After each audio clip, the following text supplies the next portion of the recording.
Mapagpalang Diyos at mahabagin, nagpapasalamat po kami sa inyo. Niligtas niyo po kami mula sa walang hanggang kapahamakan patungo sa apoy na impyerno. Binayaran niyo po ang lahat ng aming mga kasalanan at pinubos kami sa pamamagitan ng inyong banal na dugo. Ibinilang niyo po kami bilang inyong pamilya sa iglesia, sa church. Kaya sinasabi din po ninyo na kakaunti lang ang papasok doon sa buhay na walang hanggan. Kaya nagpapasalamat kami sa biyayang ito, bagamat hindi po kami karapat-dapat, kami po ay inyong isinama. Kaya sa araw na ito, nagtitipon po kami sa inyong pangalan, sa ilalim ng inyong biyaya.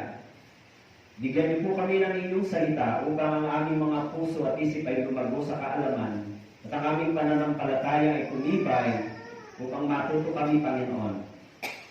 Nawa po sa araw na ito, patnubayan niyo po kami, samahan niyo po kami, Panginoon. Patuloy namin idinadalangin sa inyo ang lahat ng aming mga brothers and sisters na nagkakaroon ng karamdaman physically, nagkakaroon po, Panginoon, ng struggle sa spiritual, at hindi sa lahat yung mga nanlalamig po sa inyo, Panginoon, lumalayo sa inyong salita. Nawa po mahabag po kayo sa kanila. Bigyan niyo po sila ng gising na pananampalataya at makita nila kung ano po ang inyong kalooban. Samahan niyo po kami sa araw na ito, pakilagay po ninyo ang inyong salita sa labi ng inyong lingkod upang ang mga salitang ito ay magturo sa amin. Maraming salamat po. Ito po ang aming dalangin sa pangalan ni Jesus. Amen. Okay? So kung may Bible po kayo, buksan po ninyo doon sa 2 Corinthians chapter 5 verse 10. Okay, 2 Corinthians chapter 5 verse 10. Yan din po yung talata natin nung uling linggo. Okay, 2 Korinto, kabanatang 5, talatang 10. Ibabasahin ko po. Sapagkat tayong lahat ay kailangang humarap sa hukuman ni Kristo upang ang bawat isa ay tumanggap ng kabayaran sa mga bagay na ginawa niya sa pamamagitan ng katawan, maging mabuti o masama. Ito po ang salita ng Diyos.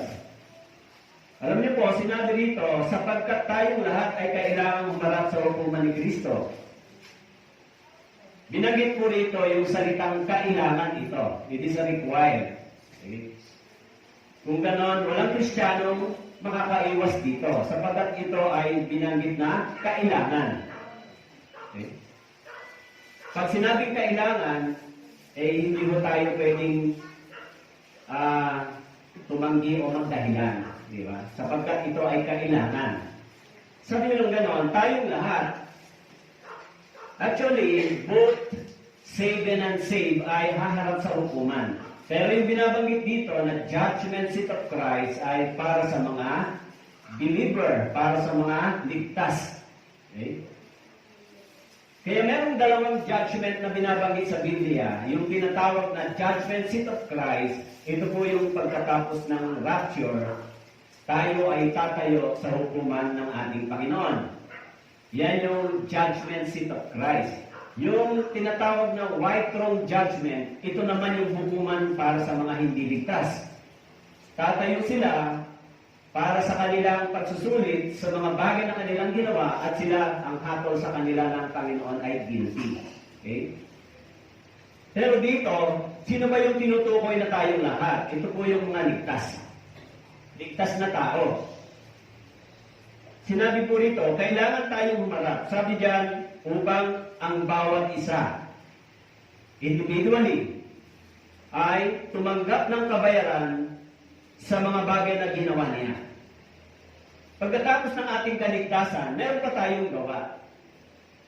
Hindi po pwedeng wala. Yung pananampalataya ay kaligtasan, pero pagkatapos ng pananampalataya, dapat meron tayong gawa. Kaya nga, binabanggit ni Paul, doon sa binabanggit ni Santiago, ang pananampalatayang walang gawa ay patay. Kaya kung ang pananampalataya natin ay huminto lang sa paniniwala at walang gawa, it is dead faith. Ito ay wala pong silbi. Yung gawa natin ay binabanggit, meron tayong dalawang gawa, yung mga Kristiyano. Ito ay ang mabuti at ang masama. So dapat natin tignan yung future na pagharap natin sa Diyos. Pagkatapos ng ating kaligtasan, we're looking to the future. Yung ating preparation ay para sa pagpasok doon sa buhay na walang hanggan. Kaya yung church, kaya kung ang church ay hindi dito nakafocus, kung ang mga ligtas na tao ay nakafocus lang lagi dito sa pangangailangan ng katawan, sa problema ng katawan, kung lagi lang tayo dito nakafocus, ito po ay magiging walang silbi. Sapagkat hindi na natin maiiwasan na yung ating katawan ay magkakasakit. Hindi na natin maiiwasan na yung ating katawan ay manghihina. Hindi na natin maiwasan na tayo ay dadaan sa maraming mga problema. Pero kung dito lang tayo nakatingin, hindi natin tinitignan yung future na pagharap natin sa Diyos. So, dito na lang tayo laging mag-iisip. Alam niyo po, binabanggit dito na ang bawat isa ay tumanggap ng kabayaran sa mga bagay na ginawa niya sa pamamagitan ng katawan, maging mabuti o masama. Okay? Kaya binabanggit, kailangan tayong humarap sa hukuman. Actually, sa salitang English ay we must be appeared. Yung appeared means all hidden things will be revealed when we stand in front of God. Ang ibig sabihin ng kailangan tayong humarap, all hidden things. Ibig sabihin, lahat ng mga lihim na bagay o hayag ay mahahayag sa harapan ng Diyos. Ano man ang ating ginawa pagkatapos ng ating kaligtasan. We must be prepared yung ating buhay, yung ating Christian life na humarap sa Diyos. Alam niyo po, ang mga tao hindi ligtas, takot silang dumating sa ganitong sitwasyon. Sa kamatayan. Takot silang haharap sa Diyos. Bakit po? Because of their sins. Alam niyo po, pag ang isang tao ay may kasalanan, takot siya sa humarap sa judgment. Sa hukuman. Pero kung ang isang tao ay napawalang sala, kung ang isang tao ay napatawad at napawalang sala, hindi tayo takot sa hukuman. Bakit po? Hindi naman tayo hahatulan sapagkat yung ating kasalanan ay tapos na, hinatulan na sa pamamagitan ng katawan ng ating Panginoon. Subalit, sinasabi dito na ang ating katawan na natitirang buhay ay hinihingian ng Diyos ng gawa. Kaya yung salitang we must be appeared or tayo ay haharap, ibig sabihin, all hidden things will be revealed. Lahat ng bagay na anumang meron tayo pagharap natin sa Diyos ay ating ipagsusulit, tatayo. Kaya yung mga Kristiyano, huwag tayong magkaroon ng mind na tinatawag na kampante.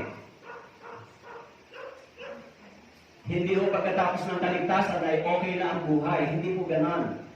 Pagkatapos ng ating kaligtasan, hindi po okay ang minsan ang kalagayan natin. Dahil ang buhay natin ay pasalungat na sa sistema ng sanlibutan ito. Huwag na kayong umasa sa mundong ito na tayo ay makakatanggap ng magandang pagtrato. Kaya doon sa Mark chapter 4, verse 22, Marcos chapter 4, verse 22, sapagkat walang bagay na nakatago na hindi ihahayag o walang nalilihim na hindi ilalantad sa liwanag. In Marcos chapter 4, verse 22, walang bagay na nakatago na hindi ihahayag o walang nalilihim na hindi ilalantad sa liwanag. Kahit yung mga pastor, kahit yung mga workers, yung mga teachers, wala po silang maililihim sa Diyos. Hindi po porque pastor ay ligtas dito sa salitang ito. Mas malaki yung pananagutan ng mga tagapagturo. Yung mga bagay na ginagawa din nila ay harap din sila sa Panginoon. Tatayo sila sa harapan ng Diyos. Hindi lamang kayo, maging yung mga pastor, tagapagturo. Kasi siyempre, mas maraming lihim na mga bagay minsan yung mga false pastor and false teacher sa church. Kaya sinasabi diyan, sapagkat walang bagay na nakatago na hindi ihahayag o walang nalilihim na hindi ilalantad sa liwanag. Walang bagay. Nakikita natin yung mga bagay sa sanlibutan, pero sinasabi ng Biblia, yung mga bagay na ito na ating ginagawa ay mahahayag din naman sa tamang panahon. Sa church. Kaya sa church, siyempre, yung church maliwanag na hindi itong building. Yung church ay tinatawag na group of the people, yung mga born-again believer. Kasi merong mga believer, pero hindi sila ipinanganak na muli, hindi sila na born again. Mga believer na tinatawag, naniniwala sila kay Christ. Even the Catholic faith, they are also believer. Because they were believing in Christ. Naniniwala sila kay Christ. So, sila ay mga believer. Pero they never experience yung rebirth o yung kapanganakang muli. Hindi nila naunawaan yung dugo ni Kristo na dumanak sa cross ay nagpatawad sa kanila and they never become na dumating sila sa tinatawag na repentance. Kaya yung mga tunay na believer o yung tunay na born again ay dumating sa repentance. Si Pedro, tunay na siya ay dumating sa pagsisisi nang siya ay nagkasala nang na-realize niya na si Kristo ay kanyang ipinagkanulo. Pero pagkatapos niyang maniwala, magsisi, sumampalataya siya kay Jesus Christ na yung kamatayan ni Jesus ay magiging solusyon para sa kanyang kasalanang nagawa. Sila yung mga born again. Kaya maraming mga believer pero kaunti lang yung born again. Ang ibig sabihin, maraming naniniwala kay Kristo pero kaunti lang yung makapapasok sa buhay na walang hanggan. Kaya yung church ay tinatawag na binili or purchased by the blood of Christ.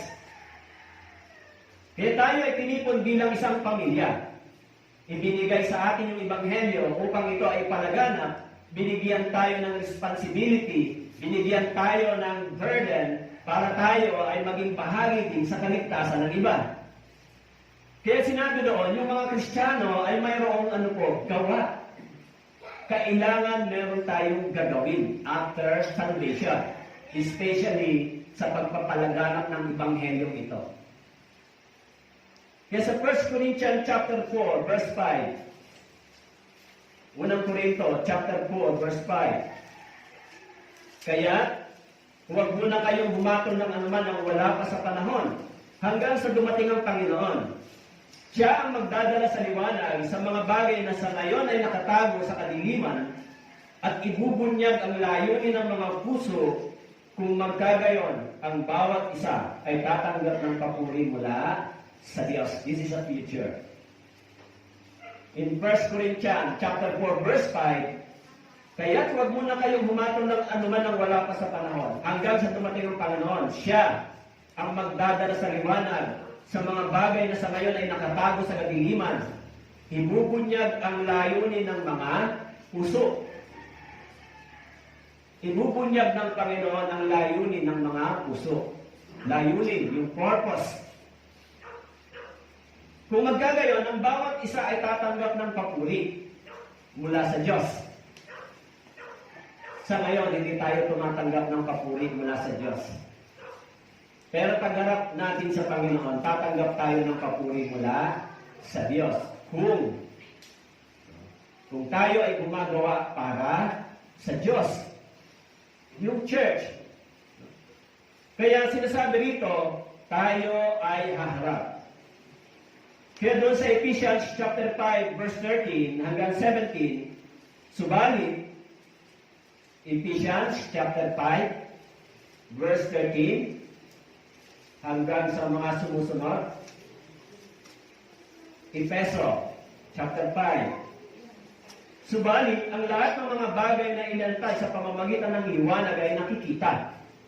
Sapagkat ang mga bagay na nakikita ay liwanag, kaya sinasabi, gumising ka, ikaw na natutulog at bumangon mula sa mga patay, at si Kristo ay magliliwanag sa iyo. In verse 15, kaya't maging maingat kayo sa inyong paglakad. Hindi gaya ng mga mangmang, kundi gaya ng marurunong, na sinasamantala ang panahon.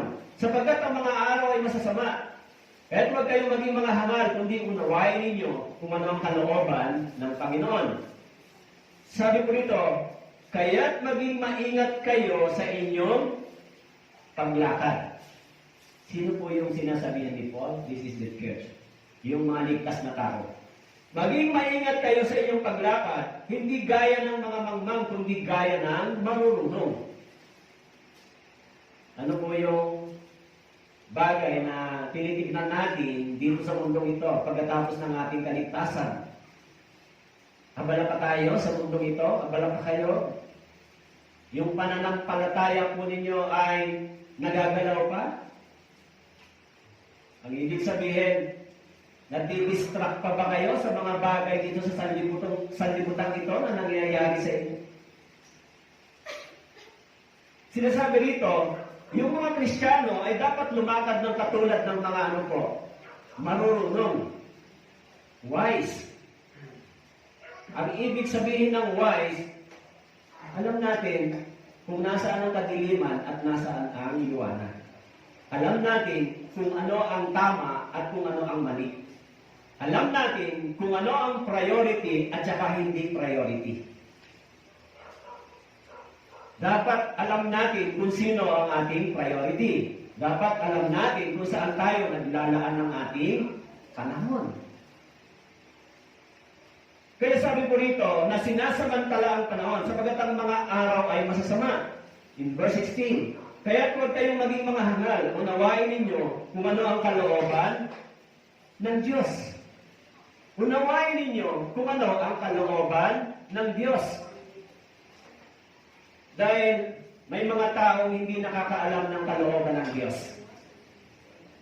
At yung mga taong hindi nakakaalam ng kalooban ng Diyos, hindi sila makakapasok sa langit. Kaya sinabi ko doon sa Mateo chapter 7, verse 21, na ang mga taong nakakaalam ng kalooban ng Diyos ay gumagawa sa kalooban ng Diyos. Pero kung hindi mo alam ang kalooban ng Diyos, paano mo gagawin ito? Kaya yung mga taong gumagawa sa kalooban ng Diyos ay papasok sa buhay ng walang hanggan. Hindi ho tayo exempted yan. Kayo pong mga narito, kayong mga naligtas na, huwag po kayong pumunta sa isang kaisipan na okay lang, ligtas na ako. Lahat ng bagay na ganitong kaisipan ay maririgil sa harapan ng Diyos. Dapat meron kayong kaisipan na ano ang aking gagawin para sa Panginoon, para sa Iglesia. Ano ang dapat kong prioridad para sa Panginoon? Kasi binabanggit naman yun sa aklat ng mga awit, 116 verse 12. Ano ang maigaganti ko sa lahat ng kabutihan ng Panginoon sa akin? Kaya tayong mga ligtas, kasama po kayo. Kayo pong mga ligtas dito, hindi kayo pwedeng maging kampante o yung tinatawag na nagpapaliban ng dapat nating gagawin. Sinabi ko po sa inyo nung Sunday, tignan ninyo yung kalagayan ng mundong ito. Kung tayo po ay hindi nakatingin dito, hindi natin, sabi nga doon sa Lucas, sabi nga ng Panginoon, buti pa yung mga unbeliever, inuulaan nila, pag nakita nila yung langit na dumidilim, umulan. Pag nakita nila yung araw umiinit, iinit. Nakikita nila yan, di ba? Naulaan nila kung uulan o hindi. Pero yung mga Kristiyano, hindi nila napapansin yung malapit na pagdating ni Kristo. Bakit po? Hindi nila binabasa yung signs na nakasulat sa Biblia. Ano bang mga signs? Nakikita nila yung nangyayari sa mundong ito. That is the signs for the second coming of Jesus Christ. Malapit nang dumating si Kristo. Parang ganito. Pag nagdidilim ang langit, malapit nang umulan. Pero pag nakikita natin yung mga signs, ayan ang lindol, ayan ang mga flood, ayan ang mga pandemya, ayan yung mga rumors of war. That is the sign for the second coming of Jesus Christ. Hindi nababasa ito ng mga Kristiyano. Kaya sila, abala pa sila sa mga bagay dito sa sanlibutan ito. Hindi sila naghahanda sa sinasabi ni Kristo na tayong lahat ay kailangang humarap sa hukuman ni Kristo upang tumanggap ng kabayaran. sa ating mga ginawa, maging mabuti man o masama. Kailangan po ito natin maintindihan. Yung buhay Kristiyano ay hindi lamang po church life. Hindi po yan ang buhay Kristiyano. Kung ang inaakala po ninyo, pagkatapos yung maligtas ay kailangan lang kayong pumunta sa church, ay madidisip po kayo. Sila Pablo, yung mga disciples, pagkatapos ng kaligtasan, marami silang kahirapang dinaanan para ang ebanghelyo ito ay maipalagana. Alam niyo po ba yan, yung history ng church? Kung paano yung mga disciples namatay, pinugutan ng ulo, ipinako sa krus, sila po ay sinunod ng buhay. Alam niyo ba kung anong dinanas ng mga naunang Kristiyano para ang ebanghelyo ay dumating sa atin? Bagamat hindi naman yan mangyayari sa atin, siguro yung mga Kristiyano ngayon, ang problema lang nila pagdating sa karamdaman, pagdating sa pangangailangan, pero wala silang problema pagdating sa persecution na ipapako sila sa krus, susunugin yung katawan nila pag sila ay patuloy na naniniwala kay Kristo. Yung mga naunang mananampalataya, pag binasa po ninyo yung church history, yung mga naunang naligtas, sinunod sila ng buhay, binalatan sila ng buhay, pinakain sila sa liyon ng buhay. Kaya yung pananampalataya nila ay hindi nagbago. Hindi sila sumuko. Kaya pag binasa po ninyo yung kanilang mga history, nung nabasa ko yung church history kung paano sila nagsuffer para sa ebanghelyo ito, minsan nahihiya ako sa Panginoon. Ako, ano lang ang inireklamo ko o ano lang ang sinasabi kong dahilan sa Diyos. Kaya po, mahalaga yung pananaw in the future. Meron tayong binabanggit dito na sinasabi diyan na tayo ay tatanggap ng papuri sa harapan ng Diyos. Yung lahat ng mga Kristiyano na yon, yung lahat ng mga mananampalataya na namatay sila sa ganung kalagayan, tumanggap sila ng papuri sa Diyos pagharap nila. Oh, you're welcome. Good and faithful servant. You have suffered so much because of me. Sasabihin ni Jesus Christ. Kaya, pagharap nila sa Diyos, tumanggap sila ng magandang welcome. Dahil sinasabi diyan, tayong lahat ay kailangang humarap sa hukuman ng Panginoon. Alam niyo po ang salitang hukuman ay pagsusulit. Pagka binanggit natin yung salitang hukuman sa Biblia, maging sa literal na pamumuhay, dito nililitis yung maraming mga kaso. Nililitis yung mga akusado. Kaya yung salitang hukuman ay kung saan tayo ay susuriin, haharap, at tayo ay tatanggap ng papuri o pagkapahiya sa harapan ng Diyos. Kaya doon po sa Romans chapter 14, verse 11 and 12, binanggit po doon. Verse 10,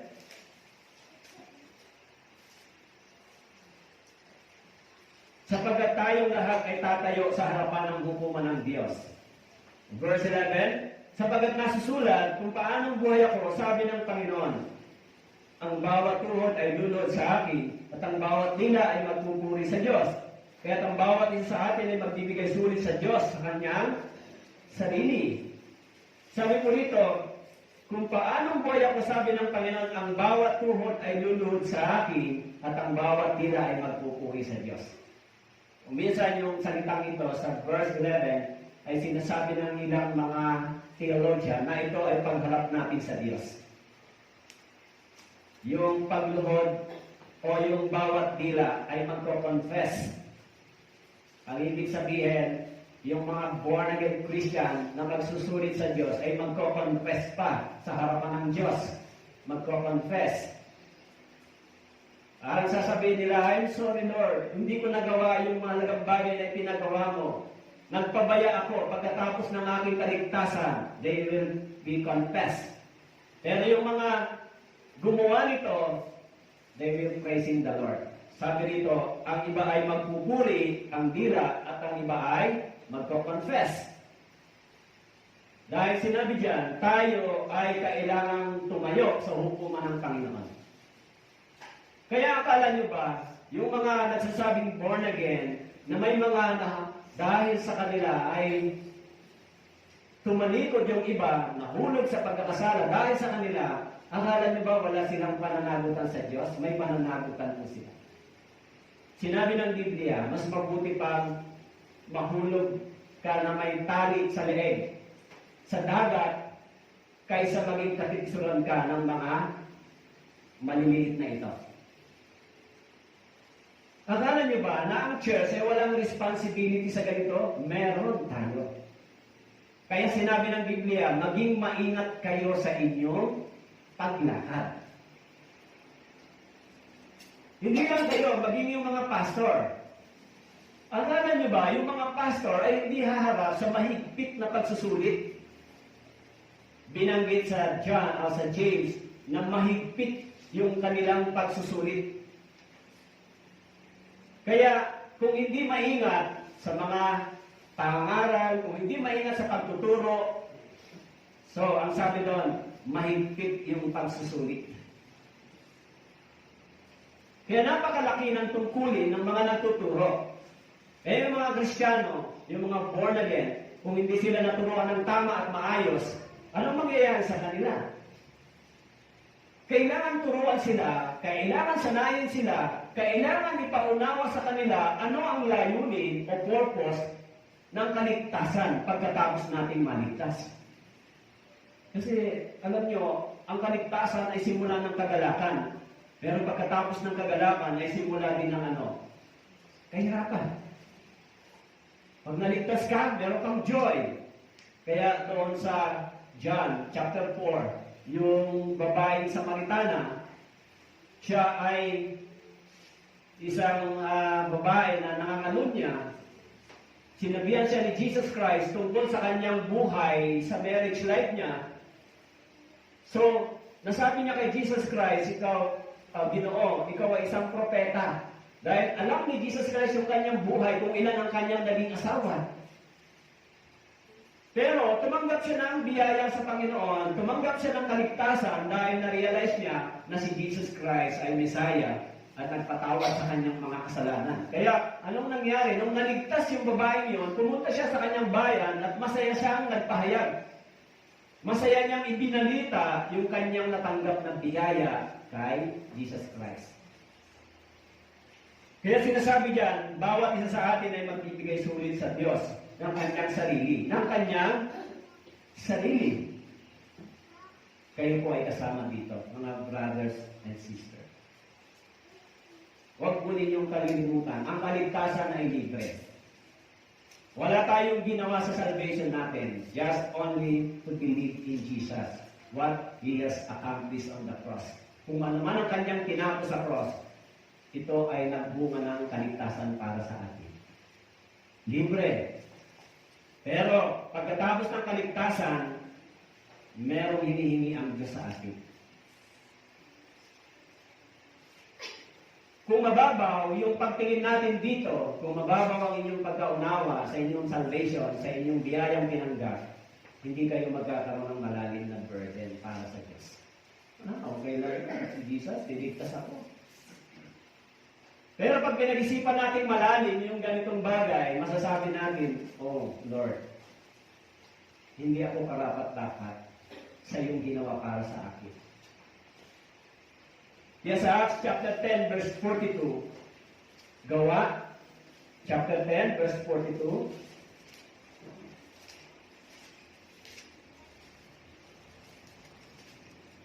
Gawa, chapter 10, verse 42. Sa amin ipinagbili niya na mangaral sa mga tao at sumaksi na siya ang itinalaga ng Diyos na maging hukom ng mga buhay at ng mga patay.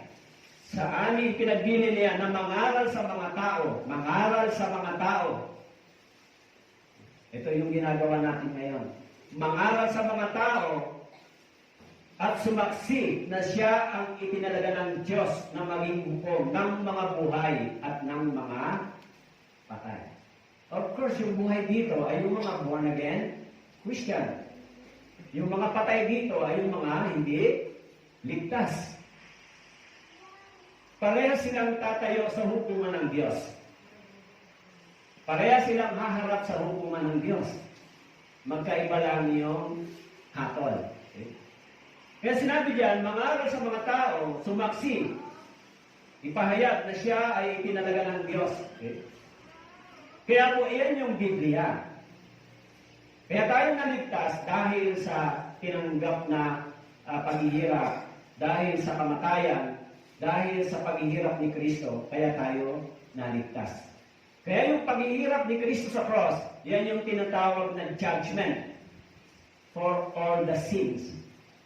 Judgment. Yung judgment para sa kasalanan ko ay ipinataw kay Jesus Christ. Yan po yung ginawa ng Panginoon. Kaya yung hukom o yung judgment para sa akin ay tapos na doon sa cross. Pero yung judgment na yan sa tinatawag na sin of the world. Ang ibig sabihin na sin of the world, ito po yung kasalanan ng mga makasalimutan. Pero may binabanggit pa sa Biblia na sin of the born again believer. Kaya may salitang discipline. Kaya may salitang pagtutuwid. Ito yung kasalanan ng mga ligtas. Kaya habang nandito tayo sa mundong ito, tayo ay tinutuwid, tayo ay tinuturuan. Kaya yung mga taong hindi tumatanggap ng disiplina galing sa Diyos, ng pagtutuwid galing sa Diyos, hindi po sila tunay na mga anak ng Diyos. Kung tuloy-tuloy sila sa kasalanan, umaalis sila sa church, tuloy-tuloy sila sa gusto nila, wala silang disiplinang tinatanggap, hindi sila bumabalik sa church, sila ay mga fake na mga believer. Fake sila. Bakit po? Sinabi ng Bible sa Ephesians chapter 4, verse 30, na ang kasalanan ay nagdadala ng kapighatian sa mga taong ligtas. Bakit po? Dahil ang banal na Espiritu ay nasa sa atin. Kaya sinabi ron, huwag niyong bigyan ng pigati ang banal na Espiritu. Kailan napipigati ang banal na Espiritu? Kapag ang mga Kristiyano ay nabubuhay sa kasalanan. At doon tayo ay itinutuwid bilang mga anak ng Diyos. Kaya itinuturing tayong anak ng Diyos. Sinasabi doon sa Hebreo chapter 12, verse 5 hanggang 7. Tayo ay itinuturing na mga anak ng Diyos. Tayo ay kanyang itinutuwid. Kung paano tayo ay itinutuwid ng mga ama natin sa laman dito sa lupa, kung paano tayo dinidisiplina ng mga magulang natin sa laman, tayo rin ay dinidisiplina ng magulang natin sa espiritual. Yan ay ang Diyos. Sapagkat nang tayo ay pinanganak sa espiritual na kalagayan, tayo ay napabilang sa pamilya ng Diyos bilang anak sa espiritu. Kaya tayo ay tinatawag na born again believer. Kaya binanggit po doon sa Acts chapter 17, verse 30 hanggang 31, Gawa chapter 17, verse 30 hanggang 31, Gawa chapter 17, verse 30, ang mga panahon ng kahangalan ay pinalampas na nga ng Diyos. Ngunit ngayon ikinag-utos niya sa lahat ng tao, sa lahat ng dako na magsisi. Verse 31, sapagkat itinakda niya ang isang araw kung kailan niya hahatulan ng sanlibutan ayon sa katwiran sa pamamagitan ng lalaking kanyang itinalaga. At tungkol dito ay binigyan niya ng katiyakan ng lahat ng tao ng kanyang muling buhay siya mula sa mga patay. Sabi po rito, ang mga panahon ng kahangalan ay pinalampas na nga ng Diyos. Ang ibig sabihin, noong unang panahon, tayo ay nabuhay bilang mga hangal. Bilang mga hangal. Alam niyo po yung salitang hangal sa Biblia, wala silang kaalaman sa salita ng Diyos. Yung panahon ng ating kahangalan, nung panahon hindi pa tayo ligtas, nung panahon tayo ay naniniwala pa sa mga maling paniniwala at pananampalataya. This is a foolishness sa mata at sa paningin ng Diyos. Kaya sabi diyan, ang mga panahon ito ay pinalampas ng Diyos. Pinalampas. Kahit ang mga tao ay nabuhay sa kanilang kahangalan, kahit ang mga tao ay nabuhay sa maling paniniwala at pananampalataya, hindi sila hinatulan ng Diyos. Ano ang hinintay sa kanila ng Diyos? Ang sabi diyan, hinintay sila ng Diyos na sila ay magsisi sa kanilang mga kahangalan. Kaya lahat ng mga bagay na ginawa nila nung hindi pa sila ligtas, Yan ay mga bagay na kahangalan sa paningin ng Diyos. Kaya sinabi diyan, pinalampas ito ng Diyos, subalit pagkatapos nating maligtas. Sabi diyan, ngunit ngayon, ipinag-utos niya sa lahat ng tao, sa lahat ng dako. Alam niyo po, sinabi diyan, sa lahat ng tao, ipinag-utos ng Diyos. Hindi lang sa lahat ng tao, kundi sa lahat ng dako. Kaya po binanggit dito, pag sinabing sa lahat ng dako, mula sa Jerusalem hanggang sa kaduluduluhang mundo, sa kaduluduluhan ng mundong ito. Hinihingi ng Diyos yung pagsisisi ng mga tao. Sinabi diyan, ipinag-utos ito. Kung ganon, walang tao pupunta sa langit nang hindi tunay na dumating sa pagsisisi sa harapan ng Diyos. Bakit po? Sapagkat ito ay ipinag-utos ng Diyos. Kaya kayo ba, dumating na ba kayo sa ganito? Nagsisi na ba kayo sa harapan ng Diyos? Nagkaroon ba kayo ng totoong repentance? Ang Panginoon, ako nga ay ganito. Masama ako. Pero dahil sa iyong dakilang biyaya, tumanggap ako ng pag-ibig mo. Si Peter ay tumanggap din ng matinding biyaya galing sa Diyos nang siya ay nagsisi. Sapagkat ito ay pinag-utos ng Diyos sa lahat ng tao. Kaya walang taong papasok sa langit nang hindi dumating sa tunay na pagsisisi. Alam niyo po, pag tunay kayong dumating sa pagsisisi, ang puso ng tao ay nagiging soft, nagiging mas malambot sa harapan ng Diyos. Sapagkat sabi nito, itinakda niya ang isang araw kung kailan niya hatulan ng sanlibutan. Itinakda. Ibig sabihin ng itinakda, hindi ito lilipas. Siguradong ito ay mangyayari. Pag sinabing itinakda, yan ay nakasulat na.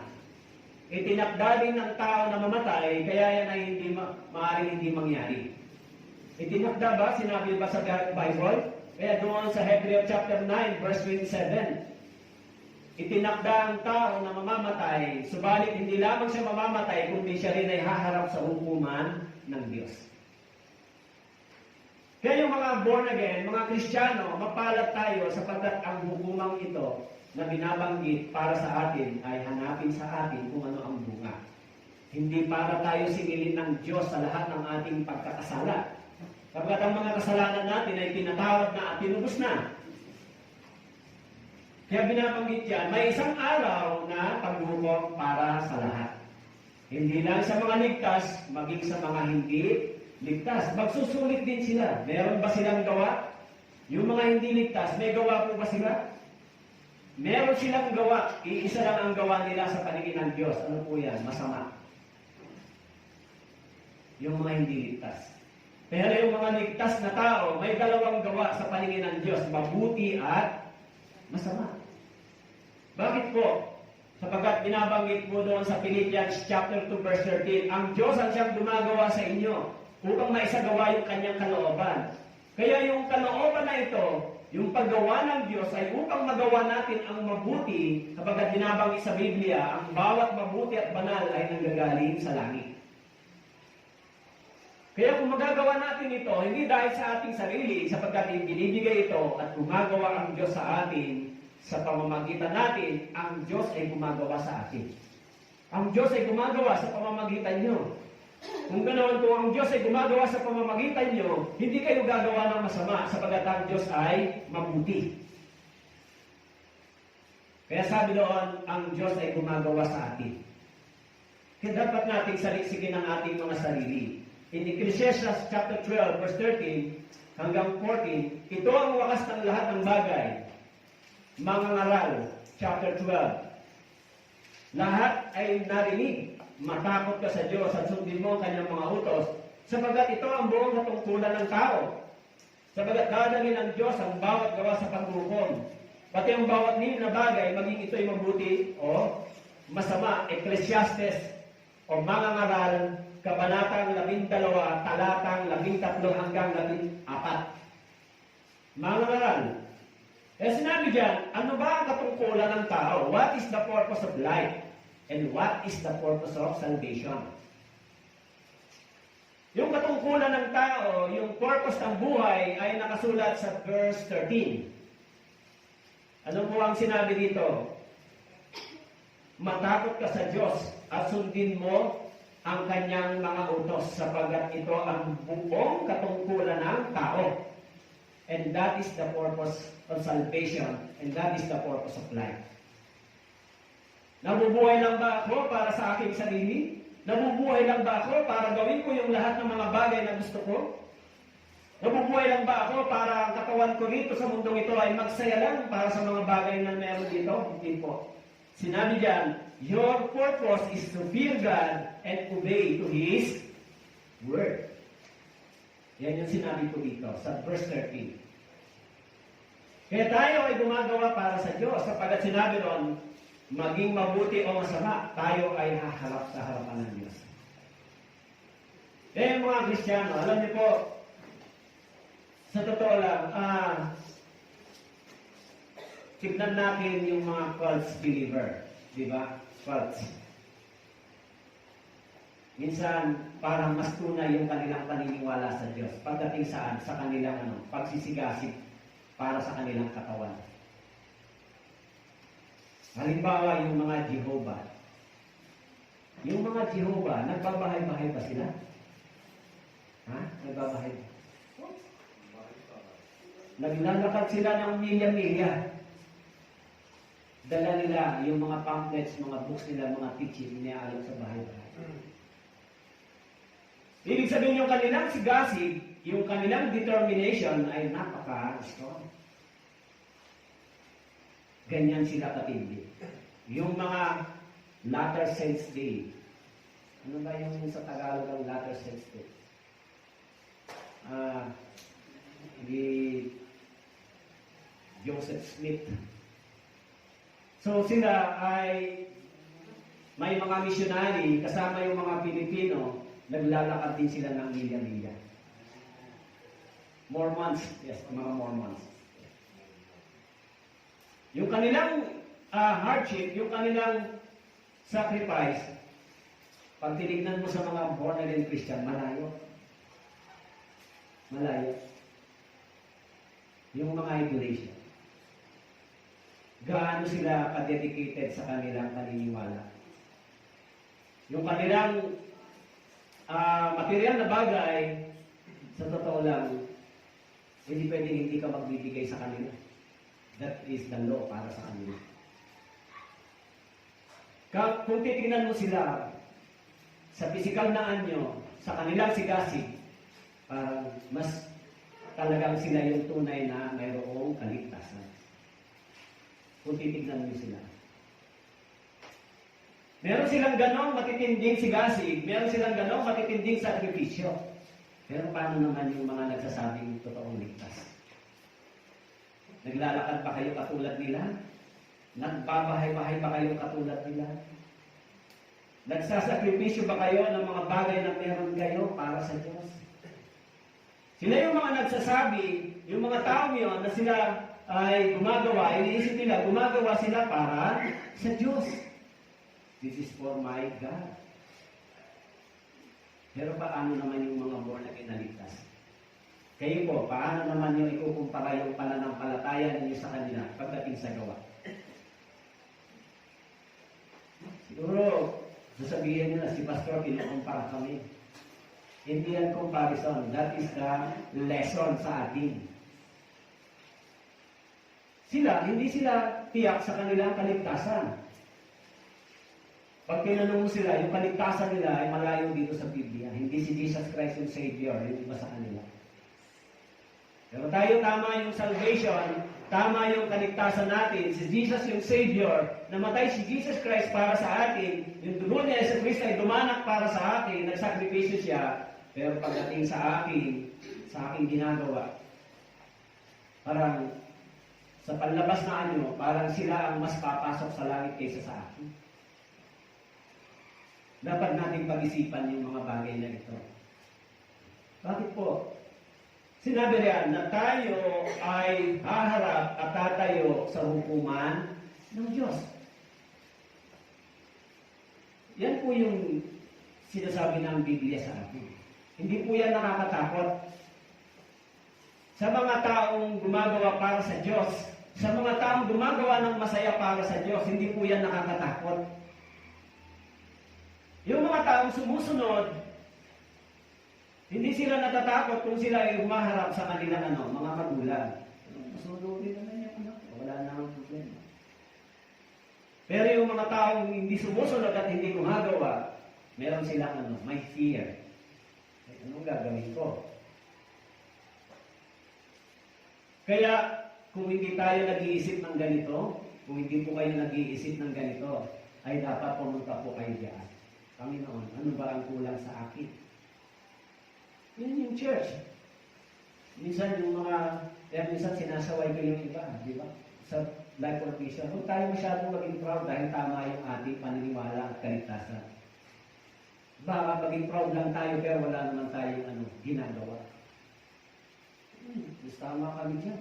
Kaya minsan sinasabi ko minsan sinabi ko rin yan, baka naman puna tayo ng puna, tapos tayo rin gumagawa din ng katulad nila, ng kamalingan nila. Baka naman sinasabi natin, mali sila, maling ginagawa nila, pero tayo rin naman ay gumagawa ng mali katulad nila. Diba? Kaya sinabi lang, huwag tayo pumatong, hintayin natin yung paghatol ng Diyos. Maalaga, isipin natin, ano ba ang aking tungkulin bilang born-again Christian? Ano ang aking responsibility, accountability as a believer? Dito ako dapat mag-isip. Naging yung mga kabataan, sinabi ko sa Ecclesiastes chapter 11 verse 9, binanggit din ng Panginoon yan. Sabi ko, Ecclesiastes, Mga Ngaral chapter 11 verse 9. Ikaw ay magalak o binata sa iyong kabataan at pasayahin ka ng iyong puso. Sa mga araw na iyong kabataan, lumakad ka sa mga lakad ng iyong puso at sa paningin ng iyong mga mata. Ito po yung para sa mga kabataan.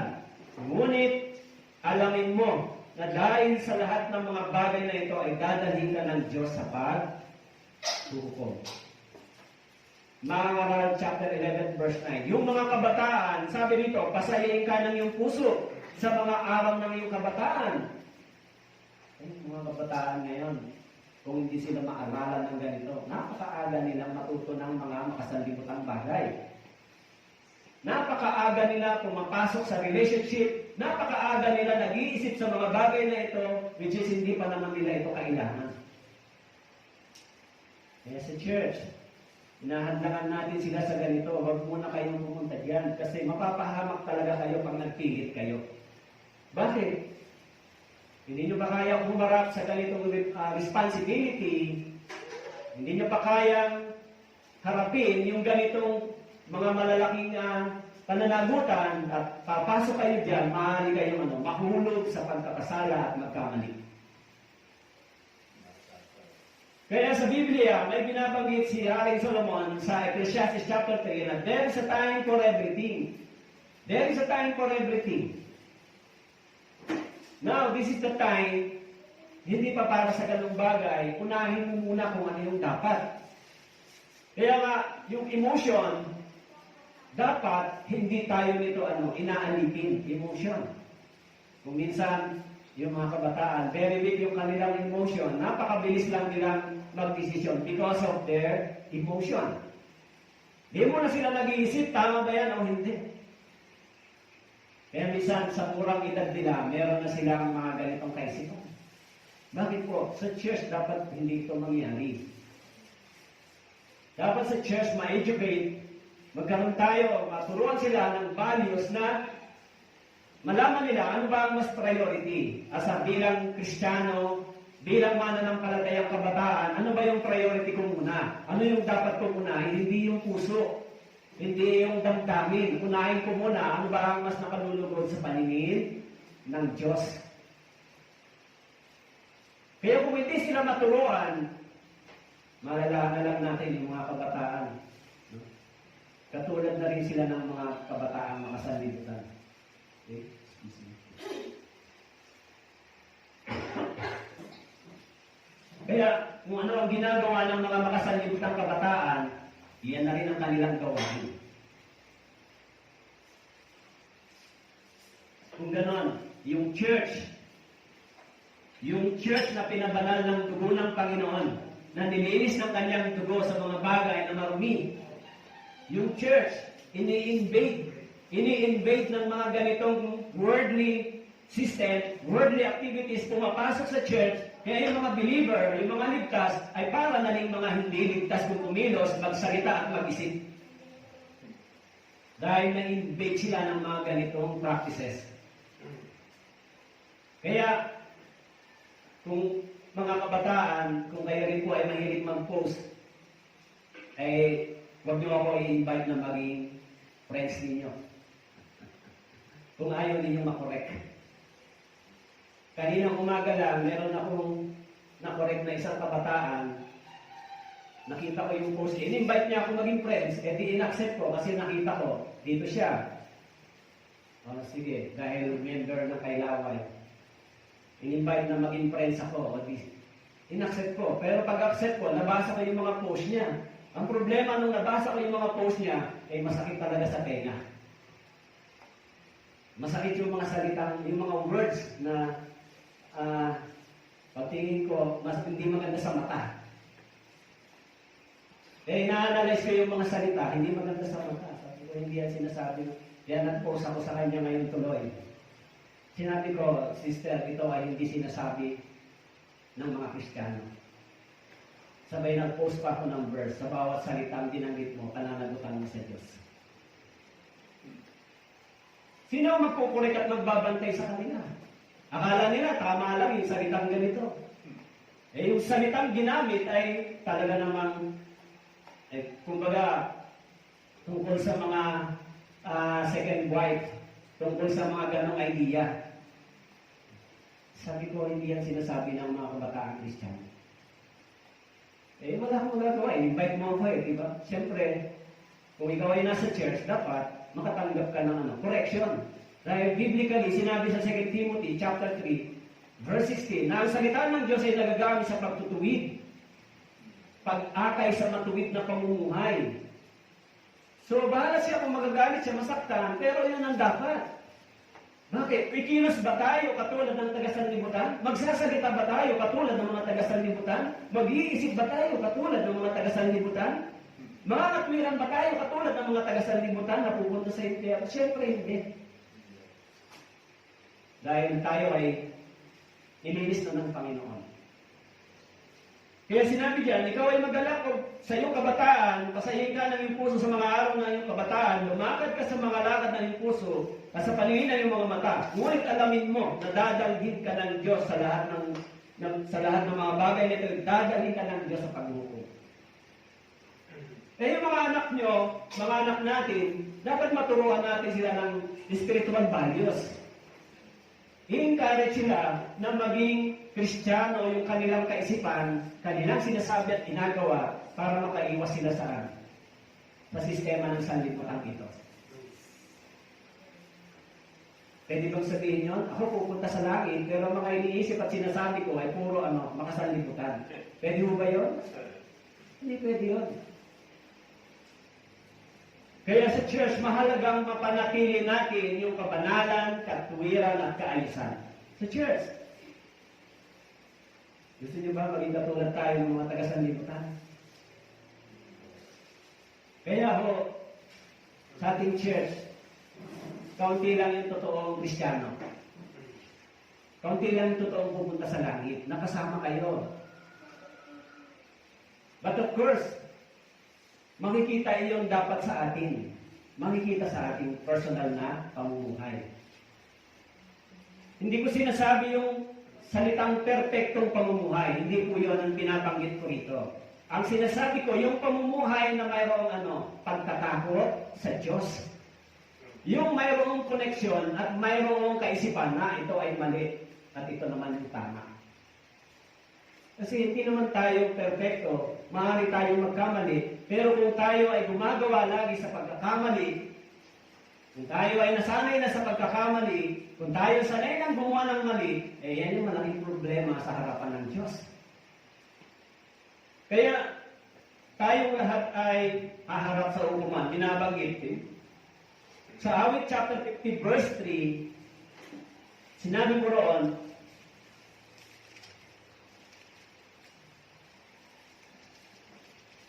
verse 53, verse 3 and 4. Awit chapter 50. Ang aming Diyos ay dumarating at hindi siya tatahimik.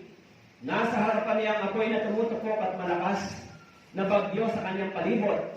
Siya'y tumatawag sa langit, sa kaitasan at sa lupa upang hatulan niya ang kanyang bayan. Awit chapter 50, verse 3 and 4. Sabi niya, ang aming Diyos ay dumarating, hindi siya tatahimik. Kung mayroon tayong mga bagay na ginagawa ng lihim, hindi tatahimik ang Diyos. Huwag tayong mag-isip na ang Diyos ay walang gagawin. Hindi tatahimik ang Diyos. Kaya mga brothers and sisters, pag-isipan natin mabuti yung ating buhay Kristiyano pagkatapos ng kaligtasan. We are preparing for the second coming of Jesus Christ. Hindi natin alam kung kailan siya babalik. But of course, sinabi ng Biblia, ito yung mga signs. It is already fulfilled. Exactly what the Bible says. Hindi natin alam yung eksaktong araw, pero nakikita natin yung mga palatandaan, yung mga signs. Dapat nakikita ito ng mga ligtas na tao. Nakikita natin yung panganib, nakikita natin yung nalalapit na pagdating ng ating Panginoon, yung pagtumos sa ating katawan. Yung katawan natin ay kailangan magkaroon ng bagong katawan, di ba? Kaya sa Ezekiel chapter 18 verse 30, sinabihan ng Panginoon ng mga Israel, Ezekiel chapter 18 verse 30,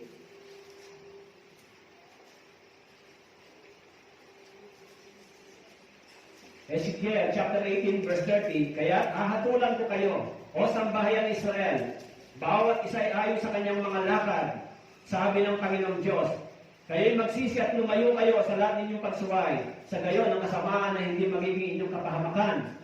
Inyong iwaksi ang lahat ninyong pagsuway na inyong ginawa laban sa akin, at kayo magbagong puso, magbagong diwa, bakit kayo mamamatay o sambahayan Israel?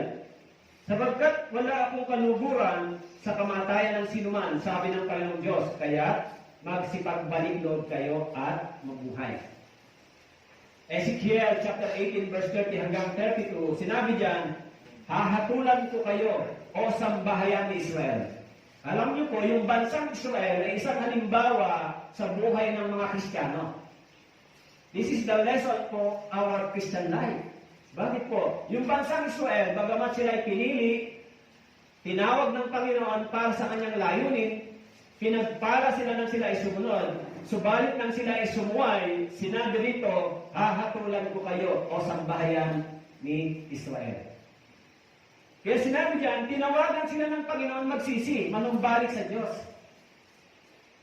Kung ganon, kung itong bansang ito ay pinagpala, binigyan ng biyaya ng Panginoon, pero nang sila ay pumalikod at sumuway sa salita ng Diyos, sila ay hinatulan, gaano pa kaya tayo? Tayong mga hentil. Hindi tayo pinili, pero tumanggap tayo ng dakilang biyaya ng Diyos. Kaya nga, bagamat tayo ay hindi karapat-dapat, tumanggap tayo ng kaligtasan. Tumanggap ako ng biyaya ng Diyos. Salamat sa Panginoon. Yung kasalanan ko ay tapos na. Salamat sa Panginoon. Mamatay man ako, dumating man ang aking kamatayan, wala akong problema, makakapasok ako sa langit. Hindi ako pupunta sa impyerno, salamat sa Diyos. Bakit po? Sapagkat ang kasalanan ko ay tapos na. Sa pananampalataya ko sa dugo ng Panginoon, tinapos niya yung kasalanan ko doon sa cross. Subalit, hindi po doon natapos yung ating pananampalataya. Kaya sinabi diyan, sapagkat wala akong kaluguran sa kamatayan ng sinuman, sabi ng Panginoong Diyos. Wala akong kaluguran. Okay? Kaya sinabi po roon sa 1 Peter chapter 4, verse 5.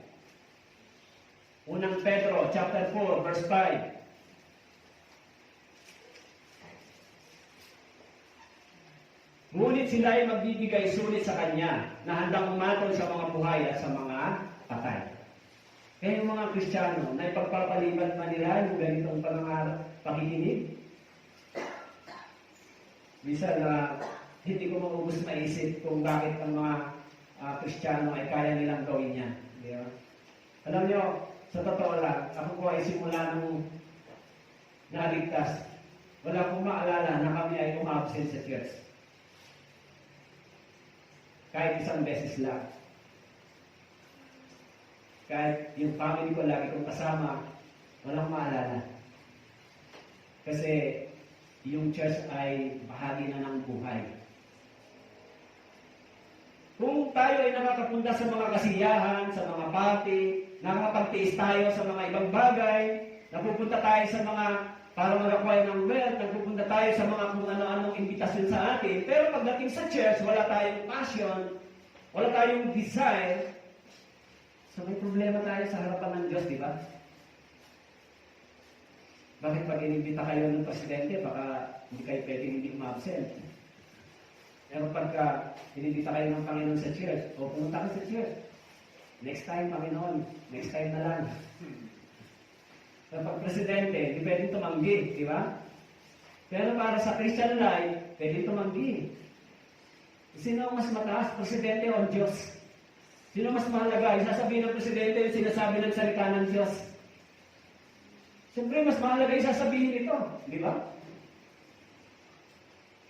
Kaya, dapat nating makita, ma-detect, ma-discern, ano talaga yung priority at mahalaga sa atin at sa Diyos. Kung minsan, yung mga Kristiyano ay nagpapaliban dito. Hindi ko kayo gustong saktan, pero this is a lesson para sa ating lahat. Sana yan ay tanggapin ninyo. Dapat hindi ko pabayaan o pakawalan ng opportunity pagdating sa salita ng Diyos. Isang beses lang tayo sa linggo magtitipon, tama ko? Wednesday, Sunday. So kung absent pa, kung wala ka, papaano na yung Christian life? Papaano na yung relasyon sa Diyos? Dapat yan tumimo sa isip ng mga Kristiyano na hindi ako dapat nawawala sa church. Lalo na sa mga activities ng church, hindi ako dapat nawawala. Hindi nga ako, kung may umimbita nga sa akin sa labas, napupuntahan ko para pa sa Panginoon, hindi ko pagbigyan, hindi ko paghandaan. Pag-isipan natin mabuti yan, tampo. Kung may imbita sa inyo at kakalabanin yung para sa Panginoon, huwag kayong magbigay, magpaunlak. Bakit? Mas mahalaga ba kayo sa Diyos na kinikilala ko at Savior ko? Siyempre, mas mahalaga muna yun. Kaya nga sa akin din, iniisip ko lagi na kung may iimbita, dito muna ako, mas priority ko yung nakikita kong may pangangailangan kaysa sa akin. Hindi po muna, next time na lang. At mas pabor sa akin kung walang iimbita sa labas. Bakit po? Kasi naisip ko, kailangan ng attention dito sa church. Kailangan ng ganitong pangangaral dito sa church. Kailangan magising tayo. Kailangan gising yung ating spiritual life. Kung gising tayo sa sanlibutan ito, dapat mas gising tayo sa ating buhay spiritual. Kasi sinabi diyan, tayo ay haharap sa hukuman ng Panginoon. Tayo ay magsusulit.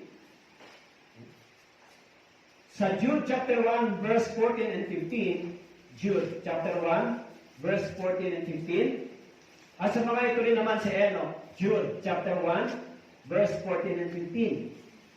At sa mga ito rin naman si Enoch na ikapitong saling lahi mula kay Adan ay nangyayari na sinasabi, narito, dumating ang Panginoon na kasama ang kanyang laksa-laksang mga banal upang igawad ang hatol sa lahat at upang sumbatan ang bawat kaluluwa sa lahat ng kanilang masasamang gawa na kanilang ginawang may kalikuan at sa lahat ng mga bagay na malupit na sinilata sa kanya ng mga hindi makadiyos na makasalanan. Alam niyo ba na ang mga born again o ang mga ligtas na tao ay kasama ng Panginoon na hahatol sa sanlibutan ito. Kaya, ngayon ay salvation, pagkatapos tayong kunin ng Panginoon, yan yung tinatawag na rapture. Kukunin yung mga ligtas, magsusulit sila sa harapan ng Diyos. Habang yung lahat ng mga naiwan for 7 years na tinatawag na tribulation, 7 years, yung lahat ng mga naiiwan, papasok sa tinatawag na judgment ng Panginoon. Yan yung nuclear judgment sa panahon ng Antichrist. Lahat ng mga naiwan, gradually. Yan po yung mangyayari. After 7 years, matatapos yan. Okay? Bababa yung mga ligtas kasama ng Panginoon. Bababa si Jesus Christ kasama yung mga born again Christian. Maghahari kasama ng Panginoon for 1,000 years. After 1,000 years, si Satanas ay itatapon sa kailaliman for 1,000 years, siya ay prisoner. After 1,000 years, siya ay pakakawalan. At pagkatapos na siya ay pakawalan, hahatulan siya ng Diyos kasama ng mga unbeliever. Itatapon siya doon sa lake of fire kasama yung mga false prophet and false teacher. At ito na yung katapusan ng mundong ito. Kaya sabi dito, ang mga believer ay kasama ng Panginoon bababa. After 7 years, bababa. Kaya tayong mga born again Christian, binabanggit doon, tayo ay nagiging mga pari ng Diyos. Nakasulat po yan sa Revelation. Kaya tayong mga naligtas ngayon, kayong mga Kristiyano, mga born again believer, darating ang panahon, kukunin ng Panginoon, naghahanda sa pagharap sa Diyos. So tayo, kayo po, anong ginagawa po ninyo? Naghahanda ba kayo? Abalabin ba kayo para sa paghahanda sa pagdating ng Panginoon? Kasi sinabi doon, bawat isa ay tatanggap ng kabayaran sa lahat ng mga bagay na ating ginawa. Tatanggap ng kabayaran. Bawat isa, maging mabuti o masama. Kung ganon, yung bawat isa sa atin ay may hinihintay na kabayaran. Anong bayad ng Diyos sa akin? Hindi ko alam kung anong reward meron kayo. Meron bang binabanggit na reward? Bakit po? Sa tingin nyo yung ganong salita, o sa tingin nyo kung inaasahan ninyo yung palo, sa tingin nyo gaano yung katindi?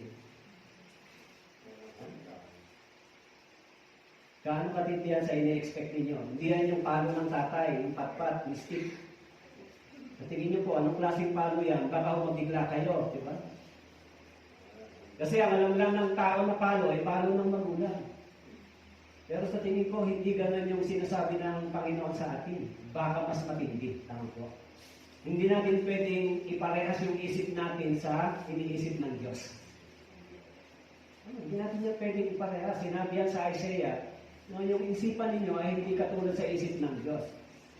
Mabuti kung katulad lang ng pamamalo ng tatay, kaya natin yun. Paano kung hindi ganun yung paano gagawin ng Diyos? Di ba? Kaya nga sinabi doon, tayo ay magko-confess pa at luluhod sa harapan ng Diyos sa mga taong walang ginawa. Yung salitang yon ay para sa mga born again believer. Kaya dapat tayong maghanda. Dapat niyong pakaisipin yung buhay Kristiyano po ninyo pagkatapos ng kaligtasan. Dapat yung pag-isipan po yan. Di ba? Kung tayo ay nagsasakripisyo sa isang bagay, mas lalo na dito, pag-isipan natin mabuti. Pag-isipan niyo po mabuti. Kasi, kung hindi ganito, yung ating kaisipan, magiging po kayo, kampante lang kayo. Pupunta kayo sa church, uuwi, pupunta sa church, uuwi. So, mga brothers and sisters, hindi po yan ang purpose ng buhay Christian. Of course, may panahon kayo ng pakikinig at pag-upo, pero hindi lang ito yung para sa inyo. Yung natitirang lakas at buhay ninyo, yung natitirang lakas at buhay na meron kayo, ibigay nyo na sa Diyos. Naintindihan niyo po? Yung natitirang lakas ninyo at buhay, ibigay niyo na sa Panginoon. Huwag niyo lang hayaan pang gamitin pa dito sa sanlibutan. Bakit po? Doon din naman tayo lahat haharap. Kaya sinasabi diyan, tayo ay tatayo at haharap. Kaya sa unang hari, chapter 8, verse 32, si Haring Solomon ay nanalangin sa Diyos. Unang hari, chapter 8, verse 32.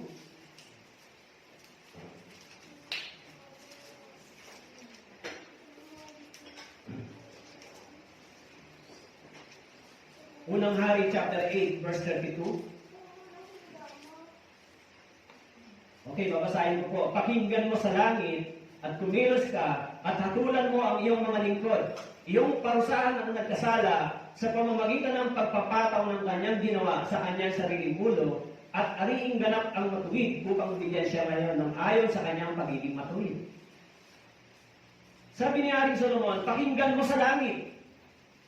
Pakinggan mo sa langit. Sino po yung tinutukoy ni Solomon na nasa langit? Yan ay ang Diyos. Kumilos ka at hatulan mo ang iyong mga lingkod. Kumilos ka, hatulan ang iyong mga lingkod. Iyong parusahan ang nagkasala. Ayun ang sinabi ni Haring Solomon. Sino po dito? Mga Israelita ito. Di ba? Yung mga Israelita, pag sila ay nagkasala, ang sabi ni Haring Solomon, parusahan mo sila pag sila ay nagkasala. Kung ganon, ang Diyos ay hindi lang pag-ibig. Ang Diyos dito ay humahatol. Tama po? Maging sa mga born-again believer, sa katulad natin, kung tayo ay may mali, kung tayo ay hindi sumusunod, kung tayo ay hindi gumagawa, sinasabi rin ito ng talata sa atin. Parusahan mo sila, silang mga hindi sumusunod. Parusahan mo sila, silang nagkakasala. Kaya hindi palalampasin ng Panginoon yung ating mga pagsuway.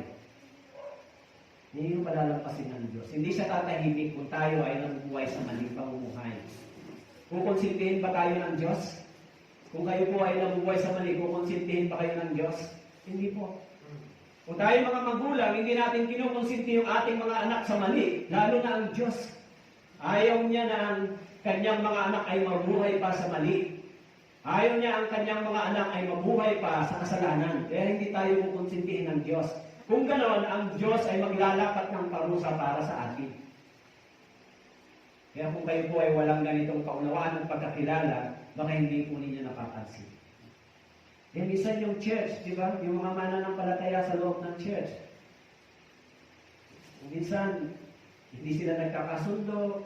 Minsan, meron silang away-away. Minsan, meron silang division. Minsan, meron silang ganitong mga kaisipan. Hindi po yan palalampasin ng Diyos. Bakit po? Ayaw ng Diyos ng mga ganitong bagay. Hello, naiintindihan niyo po? Saan kayo nakakita ng church na ganito?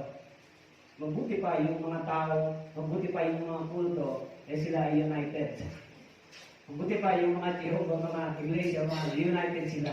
Tapos pag nagsasabi mga born again, hindi magkaisa.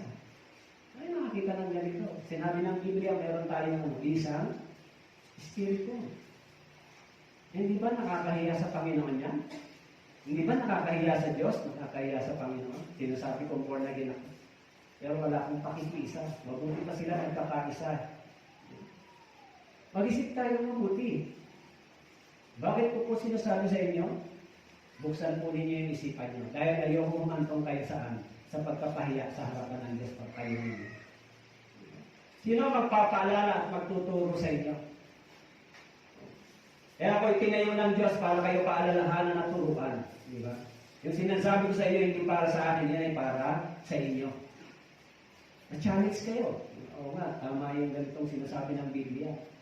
Hindi lang naman kayo, pati ako rin.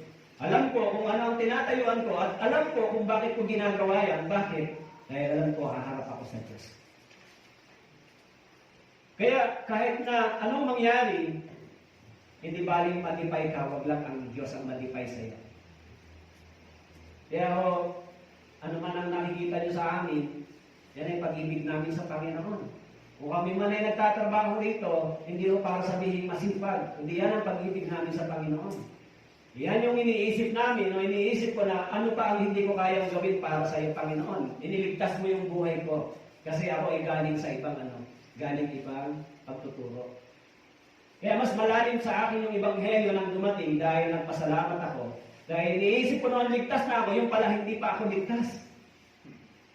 Akala ko, tama na ako, yung pala, mali pala yung pinapangaral ko. Kaya sabi ko sa Panginoon, alam niyo, from Catholic to the Christian believer, to the born again believer. Yung mga taong ngayon na nasa Christian faith, ang hirap nilang papaniwalain na mali yung kaligtasan mo. Kasi ninaisip na nila yung isip nila, hindi, ligtas na kami. Pero mali yung kanilang pagkaintindi dito sa Biblia. Yung nakakatakot pagharap nila sa Diyos, Panginoon, nandito na kami. Ano sasabihin ng Panginoon? Hindi kita kilala. Biblical po yan. Nasa Matthew chapter 7 and Luke chapter 13. Mababasa niyo po. Sinabi nilang Panginoon, pero sinabi ni Jesus Christ, hindi kita kilala. Yan, pag naiisip ko po yan, napakalaki ng pagpapasalamat ko sa Diyos. Kasama ng aking pamilya. Ang laki ng pagpapasalamat ko sapagkat buti na lang binuksan ng Diyos yung aking isip.